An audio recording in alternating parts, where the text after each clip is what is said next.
Vimos la semana pasada, bueno, el otro día, que Adán y Eva fueron expulsados del paraíso. Y seguidamente sabemos que hubo el primer asesinato. Caín mató a Abel. Así que Caín siguió el camino de la najás, de la serpiente, el camino de la maldad. Y vemos que el Señor empieza a expandirse, el ser humano empieza a expandirse y aparecen dos familias diferentes. Por un lado, tenemos a los descendientes de Caín, Lamec y sus descendientes, y por otro lado tenemos la línea de Set, Enoc y Noé. Una descendencia que aparentemente era más compasiva, más piadosa, más respetuosa con Dios. Con el tiempo estas dos líneas pues se van entremezclando hasta que llega un momento que Dios ve que la maldad sobre la tierra pues es grandísima. Todo se corrompe y solo un hombre parece que es considerado justo delante de Dios. Este es Noé. Así que vemos que la cultura había avanzado, se había desarrollado, pero el corazón y la maldad del hombre continúa pervirtiéndose, hasta tal punto que la soberanía de Dios decide destruir, raer y eliminar la maldad de todo ser humano y también de los animales y los reptiles y las aves del cielo que había sobre la tierra. Y aquí es donde entra el escenario del diluvio. Y normalmente esta historia, ¿quién no la conoce, no? La historia del diluvio universal. Aunque no creas en Dios, aunque no te interese nada, la cultura ya te hace conocer esta teoría. E incluso a veces parece una historia divertida, ¿no? Vemos ahí la jirafita, el monito que se sube ahí al barco, el perrito, empieza a llover y todos ahí se meten en el arca y luego sale el arco iris y todos felices. Incluso nos viene a la mente, a mí, el arco de Noé de Playmobil, ¿no? Con sus figuritas y sus... Pero la realidad, a la luz de la palabra, es que el diluvio fue algo terrible. Fue una destrucción masiva de todo ser que había sobre la tierra. Un drama de proporciones épicas. Y aunque no creas que el diluvio fue universal, el relato realmente es universal. En toda la Tierra, en todos los continentes, este relato, de diferentes formas, pero lo explican. Por ejemplo, la más conocida es la epopeya de Gilgamesh.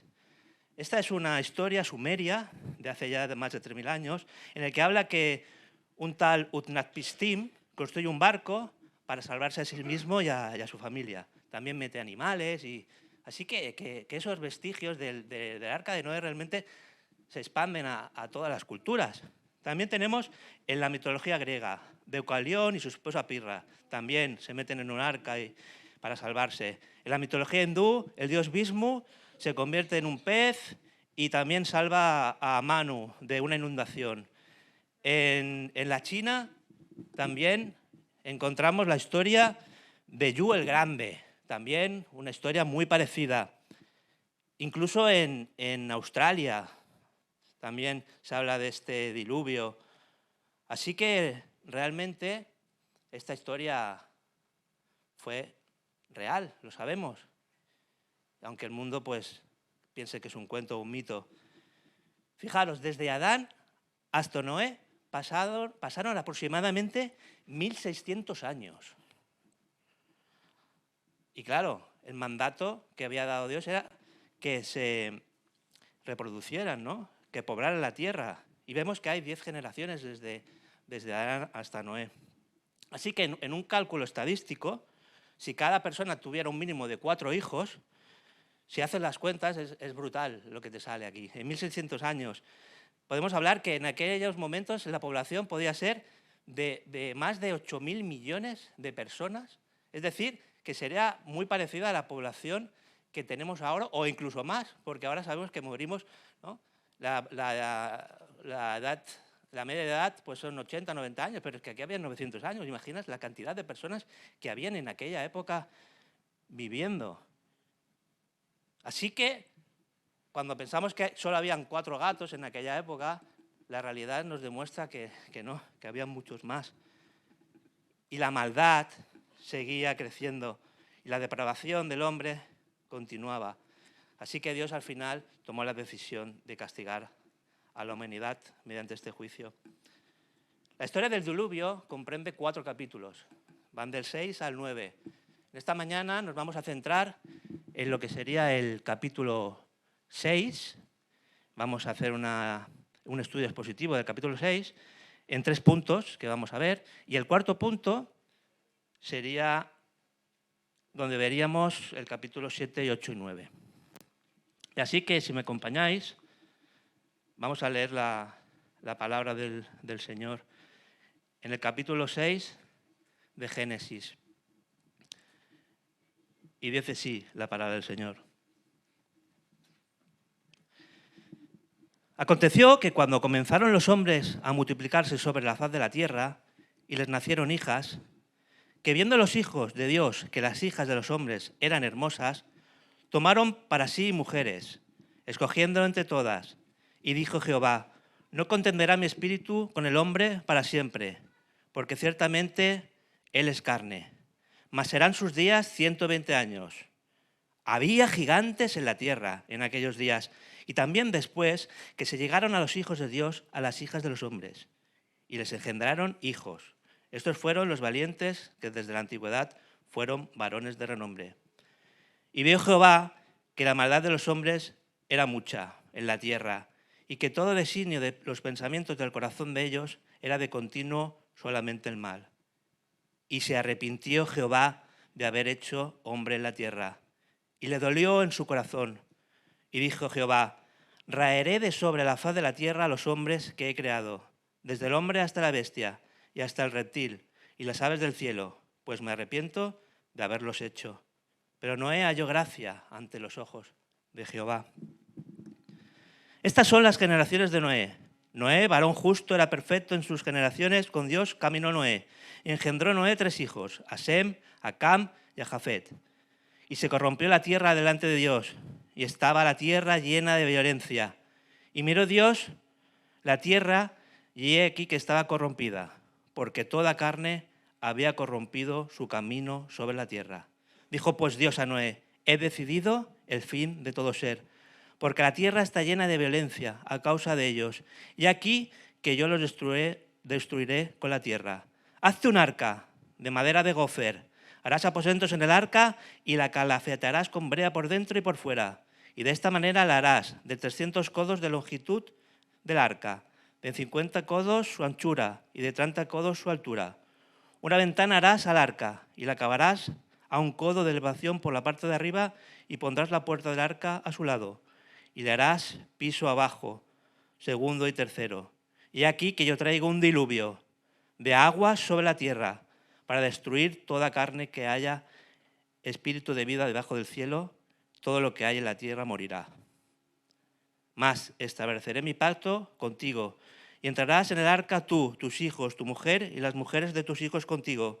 Y de todo lo que vive, de toda carne, 2 de cada especie meterás en el arca, para que tengan vida contigo. Macho y hembra serán, de las aves según su especie, y de las bestias según su especie, de todo reptil de la tierra según su especie. 2 de cada especie entrarán contigo, para que tengan vida.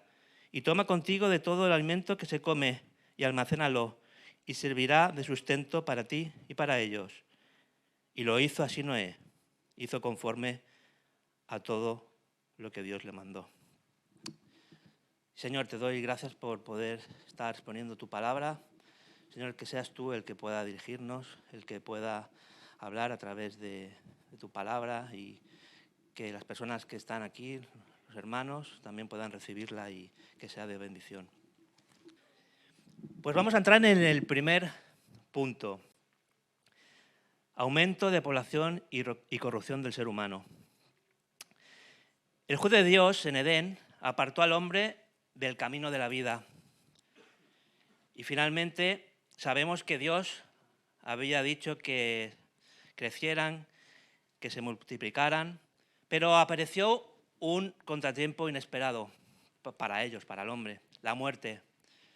La muerte estaba presente y nadie podía escapar de ella.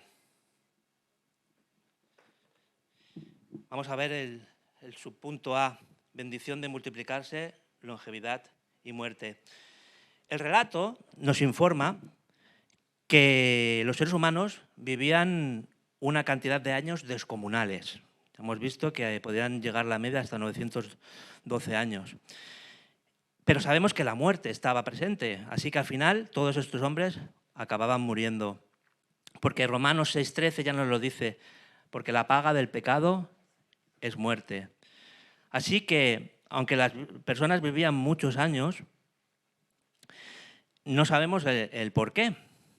Y algunos teólogos proponen la teoría de que las condiciones prediluvianas eran diferentes a las actuales. Incluso en Génesis 2:5 nos dice que en Edén no llovía. Y otro factor que consideran es que el código genético humano, cuando se originó en Adán y Eva, era perfecto, pero con el tiempo pues, se fue degenerando y se ha ido corrompiendo. Así que entendemos que realmente ha habido una disminución de la esperanza de vida, probablemente también ambiental. Y vemos que, por ejemplo, en el tema de lo del diluvio, vemos que hasta que no aparece el diluvio no existía el arco iris. En Génesis 9:13 lo dice, pongo mi arco en las nubes y será por señal de pacto entre yo y la tierra. Y acontecerá que cuando haga venir nubes sobre la tierra se verá el arco en las nubes. Y esta señal quedaría perpetua como la señal de alianza entre Dios y los hombres, aunque algunos colectivos actuales pues, intenten atribuirse dicho símbolo, nosotros sabemos realmente de dónde viene el origen de este pacto. Y así que como de un obituario se tratara, el relato nos presenta a los personajes teniendo descendencia, ¿no? Tenían hijos, tenían hijas y finalmente morían. Todos morían. La muerte estaba presente y eso en el relato quiere quedar bien claro. Todo excepto uno hombre que no murió. Este fue Enoc. Dios se lo llevó y fue el primer arrebatamiento de la historia. Y Enoc era tatarabuelo de Noé. Así que Enoc engendra a Matusalén, es el hombre más longevo de la historia, 969 años. Y Matusalén engendra a Lamec y Lamec a Noé. Y desde Edén hasta el diluvio se calculan eso, aproximadamente unos 1656 años. Es interesante destacar que Enoc, Matusalén y Lamec, el padre de Noé, vivieron en la época en que aún estaba vivo Adán. Eran familia y posiblemente se podrían incluso haber conocido y haber hablado. Así que el relato era directo. Ellos sabían directamente lo que pasó en Edén porque Adán se lo había contado. Y sabemos que Noé tuvo otros hijos, Sem, Cam y Jafet. Y estas tres personas, junto a sus tres esposas y la mujer de Noé, el total de 8 personas que fueron las que fueron salvadas del diluvio. Así que, como hemos visto, podrían haber unos 8 millones de personas en aquel momento. Noé tenía 600 años cuando empezó a construir el arca. Y un dato curioso, en el siglo I, en la época de Jesús, en la Tierra habían 250 millones de humanos. En 1900 habían 2.000 millones de personas en la Tierra. Pero en solo 123 años, desde el año 1900, hemos llegado a la cantidad de 8.000 millones de seres humanos. Es decir, en menos de 123 años nos hemos multiplicado y somos 6.000 millones de personas más en la Tierra. Los científicos dicen que en 2100 podríamos llegar a ser 12.000 millones de personas. y calculan que el máximo que podría habitar la Tierra para no tener ya problemas de subsistencia sería de 15.000 millones, o sea, estaríamos rozando ya el tope de la población mundial. Así que no nos debe extrañar como la Agenda 2030 y otras agendas insistan en promover el aborto, la eutanasia, la ideología de género, destruir lo que es la familia, promover guerras o incluso crear virus de laboratorio. Realmente hay demasiada gente y no interesa que seamos tantos. Incluso están mirando de cómo colonizar, ¿no?, la Luna y otros planetas. Así que es también para recapacitar y pensar. Y la maldad seguía creciendo. Así que en Génesis 6:5 leemos: y vio Jehová que la maldad de los hombres era mucha en la tierra, y que todo designio de los pensamientos del corazón de ellos era de continuo solamente el mal. Así que había corrupción moral, sexual, corrupción de corazón, de pensamiento, todo era pura maldad. Y ahora veremos el punto 2. Los hijos de Dios y las hermosas hijas de los hombres. Existen pocos pasajes bíblicos que planteen tantos interrogantes como este, ¿no? ¿Quiénes son los hijos de Dios? ¿Se trata de seres divinos o de seres humanos? ¿Quiénes eran los nefilims, los gigantes? ¿Y qué relación tienen estos versículos con ello, con lo que relata Génesis 6:5? Y en esto hay diferentes interpretaciones. A lo largo de la historia ha habido diferentes puntos de vista. Y realmente es uno de esos misterios que no sabremos hasta que estemos delante de la presencia del Señor y que todo sea revelado. Pero las tres teorías tienen puntos fuertes y puntos débiles. Así que no podemos postularnos fundamentalmente, ¿no?, y ser dogmáticos ante esto. Como se predica aquí en esta iglesia, en la doctrina esencial, en lo fundamental, no hay concesiones. Aquí, en las doctrinas de la Trinidad, de la completa deidad y humanidad de Cristo, en la justificación por la fe, en la autoridad de las Escrituras, aquí no tenemos concesión. Aquí sabemos lo que dice la palabra. Pero hay temas secundarios que están ahí, abiertos al debate, y este es uno de ellos. Algunos dicen que estos hijos de Dios eran gobernantes humanos, es decir, que eran reyes de aquella época, y se basan en textos como en Éxodo 21:6, donde se dice que hay unos administradores de justicia que son llamados Elohims, hijos de Dios. Y también de que David pues, era llamado como hijo de Dios. Pero este punto es bastante débil y son pocos los que lo defienden. Así que el debate está más en el siguiente punto y en el tercero. Es la interpretación setita. Es decir, que los hijos de Dios eran los descendientes de Set. Y esto fue, desde el siglo IV, la teoría más postulada, ¿no? Esto lo defendió pues Calvino y Martín Lutero. Y actualmente teólogos españoles como Juan Manuel Vaz, Pablo Martínez y José de Segovia pues apuntan a esta interpretación. Según esta interpretación, los seres humanos, los del linaje de Set, se unieron con el linaje de las mujeres, que eran las hijas de Caín. Y así, en este linaje, pues no fue visto con buenos ojos por el Señor. Dos linajes, el de los piadosos y el de los impíos. Y según esta interpretación, los gigantes que nacen de estas relaciones, pues no son gigantes, sino que son hombres caídos, hombres poderosos, hombres malvados, pero no eran gigantes sobrenaturales. Y encontramos alguna dificultad ante este texto, porque en la palabra de Dios se había hablado muchas veces de que los hijos de Dios eran ángeles. Tampoco se dice en ningún momento en otra parte de la Biblia que las hijas de Caín fueran los hijos de los hombres. Y tampoco explica claramente de dónde salen los gigantes o los Nefilims. El tercer punto es la interpretación sobrenatural. Es decir, los hijos de Dios son ángeles caídos. Y esto lo defienden contemporáneos como John MacArthur, Miguel Núñez, que dicen que estos hijos de Dios eran los ángeles que cayeron. Y esto se basa también en la literatura pseudoepigráfica judía, en el libro de Enoch, en el libro de los Jubileos, en el libro de Gigantibus. Son libros judíos en los cuales también se hablaba de estas relaciones de los hijos de Dios, es decir, de ángeles con seres humanos.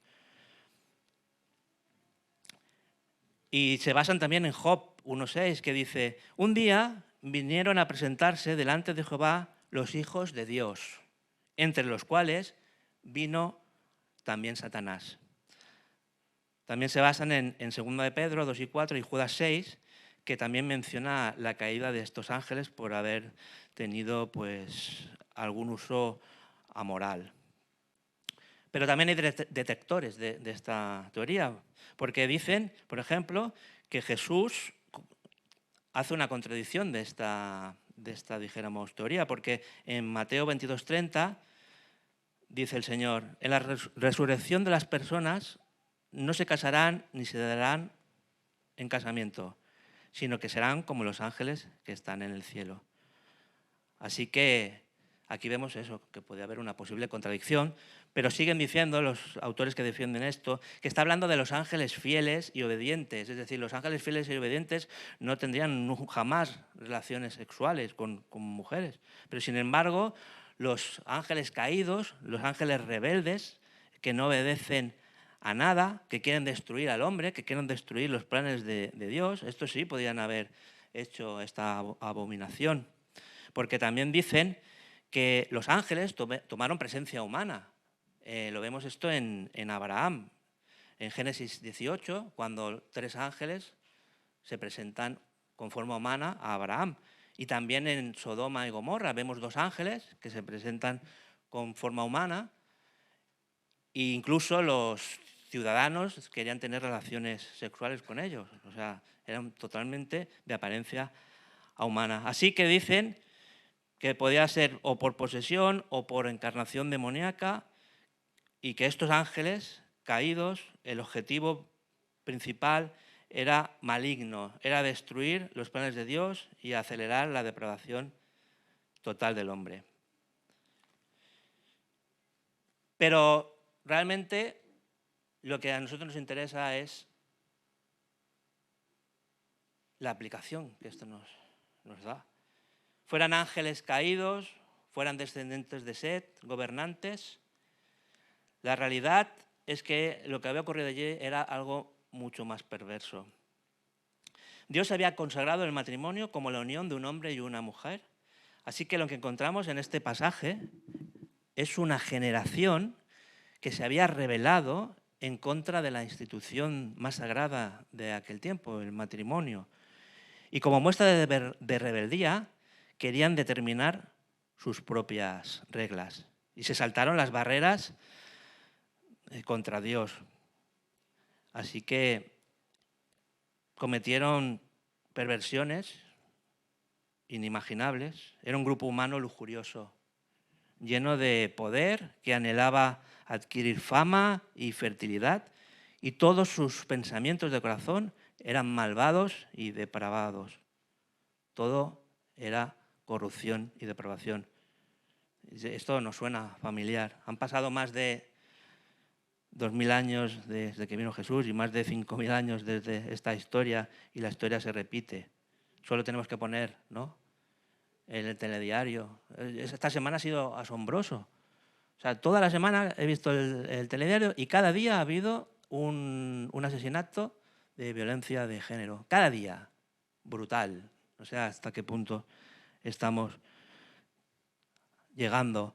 Y sabemos, porque lo dice la palabra, que llegará otro juicio. ¿Y quién nos librará, ¿no?, de este juicio? Así que los Nephilim, los gigantes. ¿Quién son los gigantes? En la Biblia se habla en 2 ocasiones de Nephilims o gigantes. Una es en este versículo que hemos mirado ahora y otra se encuentra en Números 13:33. Aunque algunos interpretan que no quiere decir ángeles, que no quiere decir, perdón, gigantes, que quiere decir caídos, alguien que cae sobre otra persona. Pero en el libro apócrifo de Enoch se llega a decir incluso que el espíritu de estos Nephilims que han caído sería luego lo que serían los espíritus inmundos, los demonios. Así que vemos que los gigantes, aunque queramos negarlo, la palabra de Dios dice que existen, o sea que debemos de creerlo. Y nos lo dice, como hemos dicho, en Números 13:33.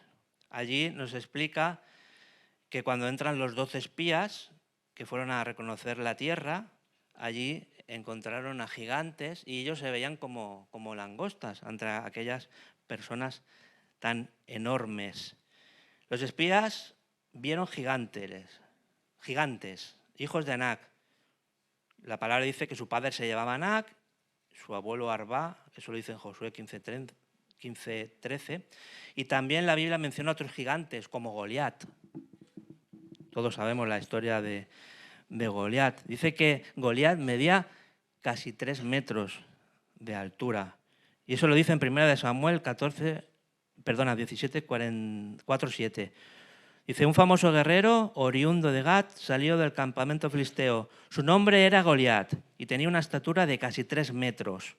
Llevaba en la cabeza un casco de bronce y luego dice que tenía una lanza que parecía un rodillo de telar. Así las dimensiones de aquel hombre eran terribles.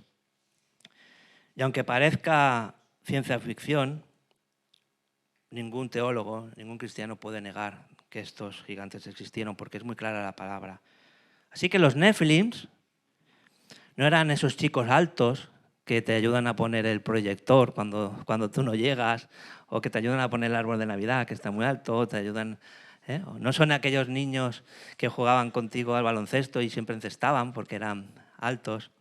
Dice la palabra del Señor que los Nephilims eran temibles, eran despiadados, expertos en el arte de la guerra, preparados para aniquilar a otros pueblos. Eran gigantes indestructibles. Pero finalmente vemos como el pueblo de Dios, capitaneado por Josué, llega a expulsarlos. Y también David, como con una simple piedra, puede vencer a Goliat. Porque al final, por muy grande que sea nuestro gigante, en la mano, ¿no?, confiando en Dios, no hay nada que no pueda ser destruido. Esa es nuestra fe y nuestra certeza. Y vemos en la antigüedad también muchas referencias acerca de hombres gigantes. Fijaros, Plinio el Viejo dice que en el siglo en el que había el emperador Claudio, había un hombre que medía 2,89 metros. Y el historiador Josefo también menciona que había un tal judío llamado Eleazar que medía 3,9 metros. Y ahora esto es muy interesante. El más reciente que tenemos documentado fue Robert Waldorf, 1918 al 1940, y vivió en Alton, Illinois. Este hombre medía 2,72 metros. Ahí lo veis. O sea, que quien diga que este no es un gigante, lo que pasa es que este hombre tiene ahí cara de bonachón, de buena persona, pero imaginaos ahora con un casco, con una lanza de 6 metros, con una espada, con una armadura de 50 kilos y que entra por aquí por la puerta y vamos, salimos todos corriendo. Así que han habido descubrimientos científicos y arqueológicos de gigantes, algunos reales, otros manipulados, pero no podemos negar que a la luz de la palabra de Dios, los gigantes, de haberlos, los ha habido. Entramos en el segundo punto. Noé, elegido por Dios, por gracia. Dice la palabra del Señor, pero Noé halló gracia ante los ojos de Dios y fue considerado varón justo. Noé caminó con Dios, como veremos. ¿Pero por qué? ¿Por qué él? ¿Por qué Noé? ¿Por qué Dios eligió a Noé? Eso lo vamos a ver más adelante. En el punto A he titulado Anuncio del límite de la vida humana. Dice el Señor, no contenderá mi espíritu sobre el hombre para siempre. Serán sus días 120 años. Así que el corazón del hombre se había endurecido tanto que Dios puso límite en 120 años. Algunos autores, teólogos, dicen que los 120 años son el periodo de gracia que hubo entre la construcción del arca y después el diluvio. Pero lo que tenemos claro es que realmente aquellos años fueron regulándose. Después del diluvio ya vemos más adelante como Abraham vive 175 años, es decir, ya no vive aquella exageración de años, sino que vive 175 años. Y Moisés, el autor del Génesis, murió con 120 años. Así que vemos cómo estas edades se van regulando. Hay un doctor, un científico, llamado Vicente Mera, que es experto en antienvejecimiento y galardonado con premios, que él dice que el límite de la vida humana está eso, en 120 años. O sea, qué casualidad, ¿no? Que la palabra de Dios pues también nos afirma cosas que la ciencia acaba confirmando. Hoy en día hay una persona que es la mayor persona con edad más avanzada, más longeva, y se llama María Branjas. Y tiene 116 años. Y vive en Cataluña, en la tierra que destila, que fluye leche y miel. Así que esta mujer es la más longeva y vive aquí en Cataluña. Y un dato muy curioso. El ser humano tiene una enzima que se llama telomerasa. Y esta telomerasa es dijéramos, la guardaespaldas de los cromosomas. Es decir, en las puntas de los cromosomas están los telómeros. Y estos telómeros, según la longitud que tienen, pues es como un reloj biológico. Cuanto más largo es el telómero, la célula vive más tiempo. En las células normales, la telomerasa está inactiva. Así que los telómeros se acortan. Si la telomerasa estuviera activa, las células no morirían y podríamos vivir muchos más años. Por desgracia, sí que se ha dado que la telomerasa se activa. Y esto es en los cánceres. En los cánceres la telomerasa se activa. Por eso los cánceres son tan difíciles de destruir, porque las células se dividen sin parar. Así que muy interesante, ¿no? ¿Quién dice que Dios no apagó la enzima de la telomerasa y por eso ahora tenemos menos vida? ¿Quién sabe? Pero es un dato muy curioso que nos da la ciencia.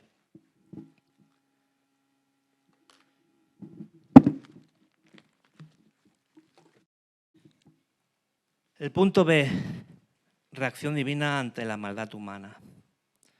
Así que tal era la degeneración del ser humano que dice que Dios, literalmente, dice en el 6.6, y se arrepintió Jehová de haber hecho hombre en la tierra y le dolió en su corazón.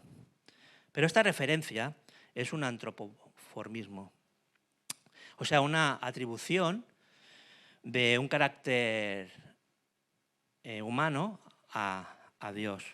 Pero sabemos que Dios realmente no puede arrepentirse. En Números 23, 19 nos dice, Dios no es hombre para que mienta, ni hijo de hombre para que se arrepienta. Así que este relato está asignando una cualidad humana para que nosotros entendamos que Dios estaba triste, compungido, apesadumbrado por tanta maldad. Pero está claro que no se arrepentía. Un Dios infalible, un Dios santo, un Dios perfecto, un Dios que no comete errores, que es omnisciente, que todo lo conoce, no se puede arrepentir. Los hombres sí que nos podemos arrepentir. Mirad, mi abuelo, hace tiempo ya que murió, cuando yo era pequeñito, siempre me decía, Moreno, y yo era rubio, pero bueno, Moreno, ¿quieres que te dé un consejo? No te cases, que no tendrás ni un duro y mujer para toda la vida. Además lo decía en andaluz, ¿sabes? Y yo, claro, yo no le hice caso, gracias a Dios. Pero en el fondo, lo que quiero decir es que en el fondo del corazón de mi abuelo, aunque supongo que no se arrepentía porque al final metió una familia, sí que quedaba ahí el gusanillo de ¿y si no me hubiera casado? ¿Y si hubiera vivido otra vida? Y a veces pues el arrepentimiento en el ser humano aparece. ¿Cuántas personas se arrepienten de sus malas decisiones? Divorcios, pecados, mentiras, engaño. Y la Biblia nos insta al arrepentimiento por nuestras malas decisiones. Y sabemos que un día el hombre, cada uno de nosotros nos encontraremos cara a cara con Dios. Y los que no hayan confiado en Dios, dice la palabra del Señor, que se lamentarán eternamente por no haber alcanzado la salvación que Dios les ofrecía. Eso lo dice Jesús en Mateo 13, 49 al 50. Dice, así será al fin del siglo. Saldrán los ángeles y apartarán a los malos de entre los justos y los echarán en el horno de fuego. Allí será el lloro y el crujir de dientes. O sea, un arrepentimiento para toda la eternidad. Pero aún así, sabiendo que el hombre es malo, que el hombre es corrupto, hay filósofos que han intentado decir que no, que el hombre es bueno, el hombre es bueno por naturaleza. Eso lo dijo Jean-Jacques Rousseau en su libro Emilio, en el 1762. Por suerte, otro filósofo decía lo contrario. Thomas Hobbes cogió la famosa frase de Plauto y la modernizó. La famosa frase de Plauto decía, como vemos aquí, homo homini lupus. Es decir, el hombre es un lobo para el hombre. Y es así. Vemos esta realidad, la maldad que tenemos en nuestro interior, en nuestro corazón. También el famoso escritor William Golding, en el libro El Señor de las Moscas, nos relata cómo unos niños inocentes llegan a una isla paradisíaca y están allí y poco a poco va saliendo la maldad del ser humano hasta que acaban allí matándose y destruyéndose niños. Ya tenían la maldad. Y solo hace falta, ¿no?, ir a una guardería y estar 5 minutos y ver allí. En 5 minutos puede ver la auténtica maldad del ser humano. Ahí, que esto es mío, que te pego, que te empujo. Ese es el ser humano. Los adultos lo disimulamos, pero seguimos siendo esos niños egoístas, envidiosos, amantes de lo ajeno. Cuando en el trabajo a alguien le suben el sueldo o lo suben de categoría, tú te alegras o realmente dices, ¿y por qué yo no? ¿No? ¿Por qué yo no? Él sí, yo no. Un compañero o un amigo se compra un coche y te mueres de la envidia. Y yo con esta tartana y ¿de dónde saca dinero? ¿Cómo se puede comprar este coche? Si una compañera de trabajo te viene y te enseña su último vestido y su modelo y te dice, oh, qué bien te sienta, qué bien. Y por detrás, ¿has visto qué trapo que se ha comprado? Además, ¿qué se piensa? ¿Que esto es un pase de modelos? Aparte, qué delgadez. ¿Te has fijado qué delgadez? Debe estar enferma. Aparte, sí, mucho tipito, pero cortita de mente, ¿eh? Así os reís porque así somos. Por desgracia, así somos. Y en la iglesia no estamos exentos de ello. Muchas veces, pues, ¿no?, tenemos rencores, envidias, criticamos a nuestros hermanos. Y el ser humano es envidioso, es rencoroso. Pero gracias al Señor que estamos en ese proceso, ¿no?, de santificación. El Señor pues quiere cambiarnos y eso esperamos todos, que el Señor nos vaya transformando. Punto C, gracia hacia Noé. Pero Noé halló gracia ante los ojos de Jehová. Así que todo iba mal. El mundo estaba en un lío espiritual brutal. De todos los hombres de la tierra, solo hay uno en el que Dios dice que haya gracia. Y fijaros bien, la gracia de Dios no cayó sobre todo el mundo, solo cayó sobre Noé y su familia. ¿Y por qué Dios eligió a Noé? Dice la palabra que Dios sabía su nombre, conocía su nombre. También le dice lo mismo a Moisés en Éxodo 33, 17. Dice, por cuanto has hallado gracia en mis ojos y te he conocido por tu nombre. Así que Dios nos conoce por nuestro nombre. Así que Dios no tiró la gracia alrededor del mundo a ver quién la cogía. Dice la palabra que antes de la creación del mundo, Dios eligió a Noé. Antes de la fundación del mundo, Dios nos eligió a cada uno de nosotros que estamos aquí y hemos creído en Cristo. Y Dios no nos eligió y no eligió a Noé porque era bueno o porque era mejor que el resto.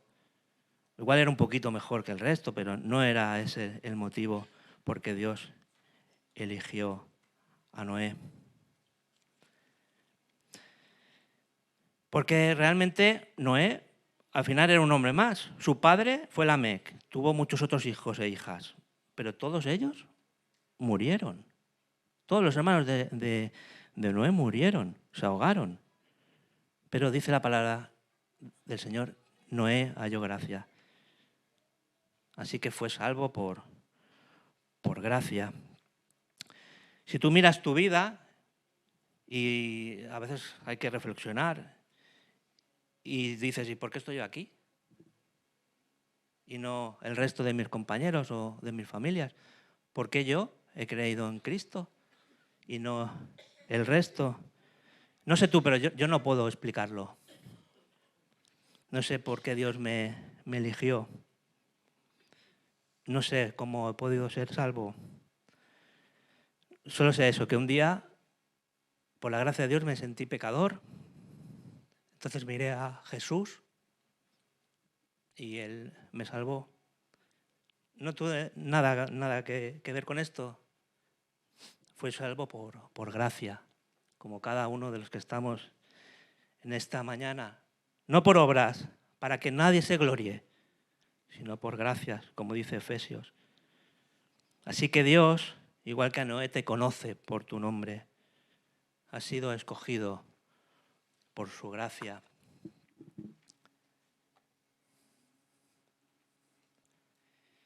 Fe y obediencia de Noé ante el juicio de Dios.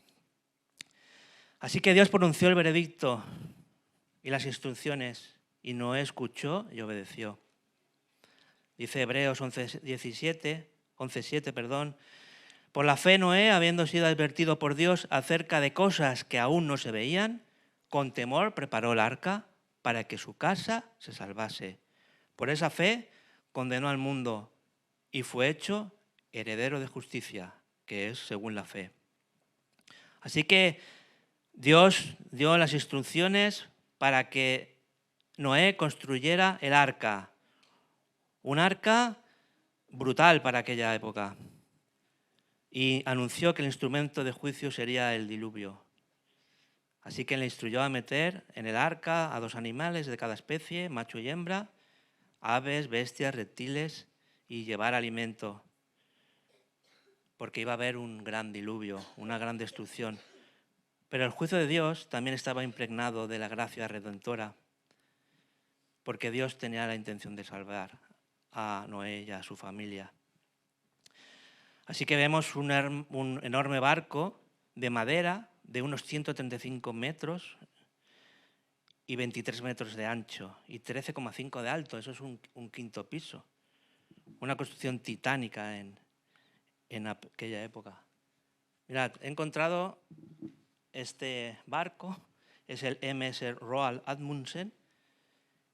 Este tiene 256 habitaciones y tiene 3 piscinas y tiene pues 3 restaurantes y es muy parecido, casi las mismas dimensiones que el arca de Noé, para que nos hiciéramos un poquito la la idea.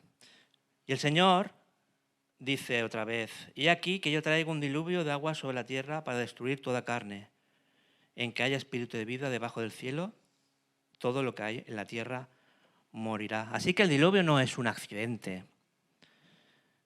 Hemos visto que podrían haber muerto hasta 8.000 millones de personas. Más, aquí vemos la gracia, estableceré mi pacto contigo.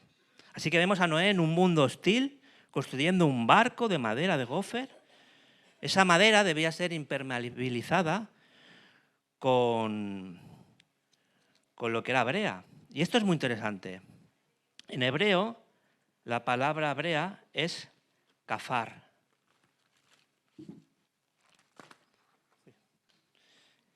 Y en otros textos se traduce como otro significado, que es calmar, conciliar o expiar. También se utiliza para los recubrimientos de sangre, cuando se ponían sobre el altar. Así que esta brea impermeabilizaba de la entrada del agua, igual que la sangre, ¿no?, de Jesús nos impermeabiliza a nosotros contra el juicio. Y Noé seguía trabajando, construyendo. Imaginaos, el hombre ahí construyendo un barco gigante y él iba diciendo que iba a morir todas las personas. Y yo me imagino ahí a la gente haciendo allí, ¿no?, grabando en vídeo, haciendo TikToks de este hombre, este hombre está construyendo un arca, dice que todos vamos a morir, que todos vamos a ser destruidos, y aquello se iría proclamando. ¿Qué hace un hombre construyendo un barco de 140 metros, de 135 metros? ¡Qué barbaridad! Y eso sería el trending topic de aquel momento. Me imagino ahí personas haciéndose un selfie con él. ¿Me puedo hacer un selfie contigo para hacer una foto con el instituto? O sea que aquello realmente no fue algo que pasara desapercibido. Fue algo que tuvo mucha importancia en aquella época. Y pienso que Noé no era un gran predicador. No sería un Will Graham ni un Suguel Michelin prediluviano. Yo creo que era un hombre trabajador, un currante, un hombre práctico, un hombre fiel, un hombre que obedecía a la palabra del Señor y la llevaba hasta sus límites. Y sabemos que todo tiene un propósito en la palabra de Dios. Porque realmente Dios no necesitaba que Noé hiciera un barco, ni toda la historia, no. Dios si hubiera querido salvar a Noé, habría como con su bisabuelo Enoc, se lo hubiera llevado. Pero Dios quería que quedara constancia de esta construcción, que Noé diera testimonio de lo que iba a pasar. Así que he puesto aquí esta frase que dice: la palabra de Dios tiene dos autores, una parte humana, inspirada, y otra divina, guiada por el Espíritu Santo. El problema es que en ocasiones no acabamos de identificar el por qué están escritas las cosas y nos liamos y montamos, ¿no?, teorías y al final nos falta discernimiento del Espíritu Santo que nos abra la mente para entender el porqué de las cosas escritas en las Escrituras. Así que la palabra de Dios dice que Noé fue pregonero de justicia. Dice 2 de Pedro: y si no perdonó al mundo antiguo, sino que guardó a Noé, pregonero de justicia, con otras 7 personas, trayendo el diluvio sobre el mundo de los impíos. Así que yo me pregunto en esta mañana, ¿estamos siendo nosotros pregoneros de justicia? Ante una generación perversa, inmoral, de destrucción, que está totalmente desorientada. El otro día leía un artículo en una revista que hablaba de un filósofo que se llama Gregorio Luri, que dice que esta sociedad está totalmente desorientada. Es la mayor desorientación mayor y más absoluta en toda la historia del ser humano. Y es el momento en que más información tenemos y donde estamos más perdidos. Así que, ¿estás siendo tú pregonero del Evangelio? ¿Estás tú predicando? ¿Estás tú construyendo? Porque Noé construía, le preguntaban y él daba testimonio. Nosotros estamos construyendo. Construyamos una vida moral, una vida ética, una vida en que los demás, los compañeros de trabajo, nuestros familiares digan, oye, ¿por qué haces esto? ¿Por qué eres diferente? Y tú puedes decir, yo estoy construyendo, estoy edificando para el reino de los cielos. ¿Estamos construyendo o estamos callando? A veces, ¿no?, vemos que no da fruto. Hemos hablado años y años a nuestro hermano, a nuestro primo, y es que no entra, no hay manera. Y uno se decepciona. Le he hablado 80.000 veces de Jesús y que no me hace caso. Y vemos que aquello no fluye. Pero mira,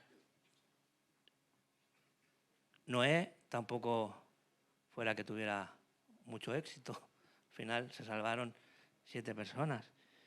Si entrevistáramos ahora a un predicador de los que conocemos que han pasado por aquí, o a Moisés Peinado, a Aitor Vergara o a Israel Sanz, que ya fueran mayores, ya retirados ya del ministerio, le preguntáramos, oye, en tu vida, ¿cuántas personas han llegado a conocer al Señor? Y él dijera, uno de ellos dijera, bueno, pues en mi vida, mira, mi mujer, que ya venía de otra iglesia, mis 3 hijos y mis 3 nueras. En 60 años, algunos ya firmarían por poder tener a su familia, ¿no? Pero en 60 años, 7 personas, no es una vida de éxito. Pero dice la palabra de Dios que Noé fue pregonero de justicia. Es decir, aunque pareciera poco éxito, Noé fue pregonero de justicia. Así que abre tu boca. No importa que veas que no hay fruto, abre tu boca. Predica el Evangelio. Viene un juicio peor que el diluvio, un juicio que va a caer fuego, que va a haber una destrucción total del planeta, un juicio no solo físico, sino un juicio espiritual, en el que cada persona va a estar delante de la presencia de Dios, vivos y muertos. Incluso estos que ya murieron volverán a estar delante del Señor en el juicio también final. Así que el juicio que viene es mucho peor. ¿Estamos hablando nosotros? Llegamos al último punto: juicio divino y fidelidad de Dios. En Génesis 7, Dios mismo cierra las puertas del arca y empieza a llover. Fíjate, quien cierra la puerta es Dios, no es Noé. Noé podía haber pensado que él era el capitán de aquel barco, lo construyo yo tengo la autoridad para cerrar y para abrir. No, Noé no tenía esa autoridad. Noé no podía abrir o cerrar la puerta del arca, solo Dios. Noé podría haber cometido una injusticia. En el momento que empezó a llover, seguramente miles de personas vendrían allí, ábrenos, viendo que realmente algo estaba pasando, ábrenos, queremos entrar. Y Noé, en su debilidad humana, quizás hubiera abierto la puerta y hubiera dejado entrar a gente corrupta que Dios no quería que tuvieran esa salvación. Así que fue Dios quien se encargó de cerrar la puerta. Y también fue Dios quien luego la volvió a abrir. Así que el agua cubrió la tierra durante 40 días y 40 noches y borró toda la maldad que había sobre la tierra. El arca flota sobre aguas tumultuosas y fijaos una cosa, el arca no tenía timón, el arca no se dirigía. Imaginaos vosotros que os subís en un coche que no tiene volante o en un avión que no tiene control de cabina. Eso es pura fe, ¿no? Dejarse guiar, subir en el arca y Dios cierra la puerta y Él nos llevará donde quiera llevarnos. Esa es la fe de Noé. Esa es la fe que nosotros tenemos que poder alcanzar. Así que en Génesis 8 y del 9 al 17 dice que las aguas comienzan a disminuir y Noé envía aves para evaluar la situación. Una paloma regresa con una hoja de olivo indicando la tierra seca. Y dice que el arca descansa en el monte Ararat. Esto está en Turquía. Y reposa a unos 5.137 metros más o menos, que es lo que ocupa el monte Ararat. El monte Ararat está en Turquía. Así, una brutal altura. Imaginaos toda la tierra totalmente inundada. Sabemos que, bueno, como curiosidad, hay muchas afirmaciones de personas que han dicho que han encontrado la arca o que se han encontrado vestigios, pero bueno, eso sería otro tema. Solo un apunte, por ejemplo, el zar Nicolás II de Rusia dice que envió una expedición y que encontraron el arca. Eso es lo que dice la historia. Pero que luego hubo la revolución bolchevique y al final pues fue todo destruido. Bueno, son hipótesis. Otros teólogos dicen que el arca realmente fue desmontada por el propio Noé para reutilizar esas maderas para hacer sus construcciones. Pero bueno, eso no es lo que más nos debe interesar. Dice que después de un año Noé y su familia salen del arca y Noé ofrece sacrificios a Dios en agradecimiento. Y Dios en respuesta establece un pacto con el hombre, que nunca más volverá a llover, y sale el símbolo del arco iris. Así que tengo una buena noticia. No va a haber más diluvio. La tierra no se va a inundar ni vamos a morir todos por un diluvio universal. Pero tengo una noticia mucho peor. La tierra va a ser destruida por fuego. Así que, no lo sé, pero esto va a ser mucho, mucho peor. Es un juicio, el diluvio, que se fue proclamando durante 120 años. Pero el que va a venir es un juicio que lleva más de 5.000 años. Es un juicio que desde hace 2.000 años el Señor Jesucristo ya nos avisó del juicio que viene. Así que, igual que en los tiempos de Noé, que habían dos grupos, el grupo de la familia de Noé, que fue salva, y el grupo de los que no creyeron en Cristo, que fueron condenados. Así estamos hoy en día, igual. Hay un grupo de personas que son las que han creído en Cristo, que sabemos que un día seremos salvas de ese juicio, ¿no? Ese juicio que va a caer sobre todos. Y otros, que igual que en la época de Noé, perecerán, pero para siempre. Será la segunda muerte. Así que aquí vemos otra vez la soberanía de Dios. Él abre, como hemos visto, la puerta, Él la cierra, Él hace llover. Hoy el arca está abierta. Hoy es día de salvación. Dios tuvo 120 años avisando en el diluvio y ahora sigue avisándonos con paciencia, esperando. Él no quiere que se perezcan, que mueran los suyos, los que Dios ha escogido. Y fijaos que Jesús nos dice de su propia boca, de sus propias palabras, que dice, como fue en los días de Noé, así también serán en los días del Hijo del Hombre. Comían, bebían, se casaban y se daban en casamiento, hasta el día en que entró Noé en el arca y vino el diluvio y los destruyó a todos. Así que en esta mañana hemos visto 4 puntos. Primer punto, hemos visto el aumento de la población y la corrupción del ser humano, y dentro de ello hemos visto pues los hijos de Dios, los Nefilim. Segundo punto, hemos visto que Noé, elegido por Dios por gracia, la gracia de Noé y los límites también de la vida humana. En el tercer punto hemos visto la fe y la obediencia de Noé ante el juicio de Dios. Y en el cuarto y último punto hemos visto el juicio divino y la fidelidad de Dios. Así que hemos hablado de Noé, hemos hablado de los hijos de Dios, de muchas otras cosas. Pero ¿de qué va realmente esta historia? ¿Quién es el verdadero protagonista de esta historia, de este relato? ¿Es Noé? ¿Son los Nefilins? ¿Quién es? Y aquí os voy a dar una pista. Juan 10, 9, 11. Palabras del Señor Jesucristo. Yo soy la puerta. El que por mí entrare será salvo. Y entrará y saldrá y hallará pastos. Así que Cristo es la puerta del arca. Cuando nos sumergimos en su sangre, cuando entendemos que su muerte y resurrección es la que nos ha dado vida, entendemos que realmente este relato habla de Jesús.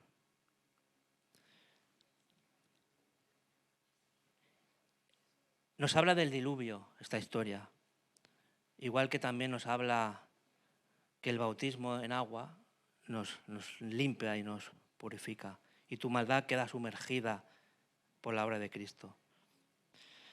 Así que sabemos que una vez dentro de este arca, una vez hemos alcanzado la salvación, nada ni nadie nos puede arrebatar de la mano del Señor.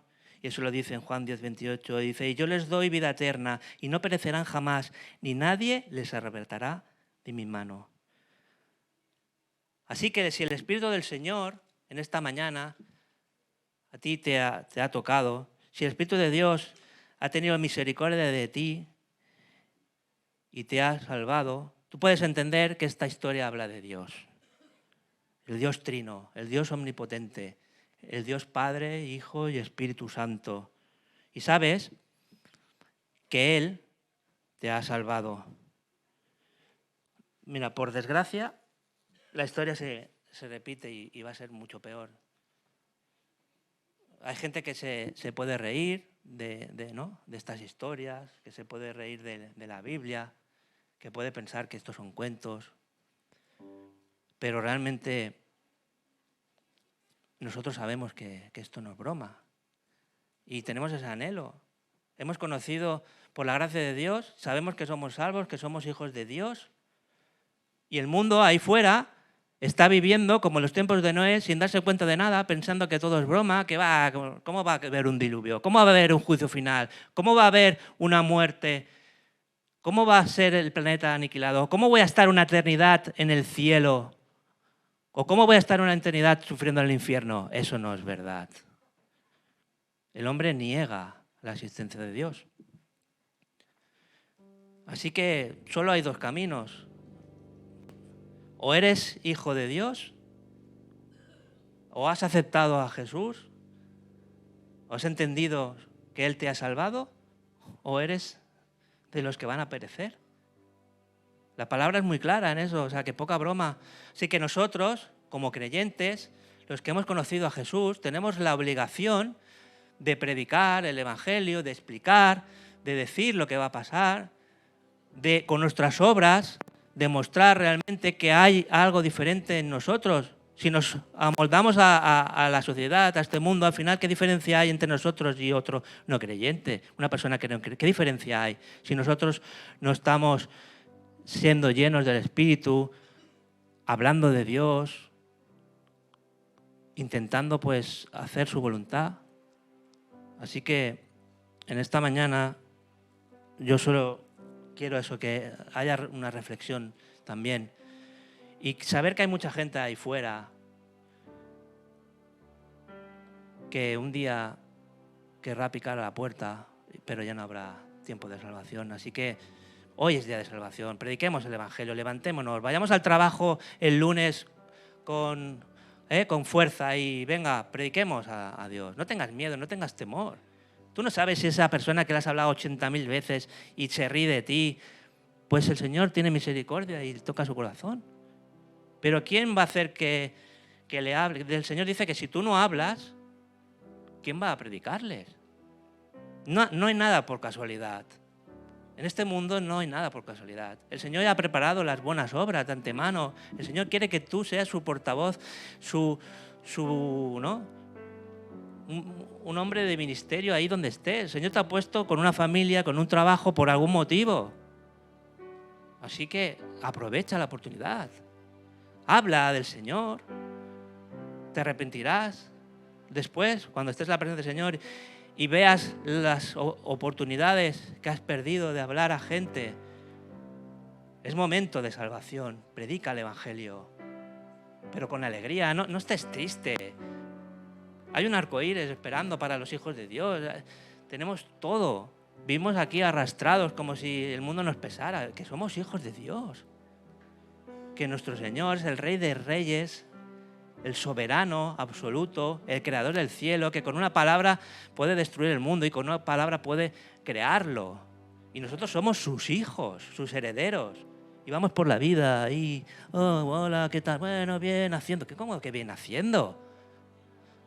Que eres hijo de Dios. Que mientras tú no abres tu boca, no se predica el Evangelio. Hermanos, somos sal, somos luz. Prediquemos a Cristo.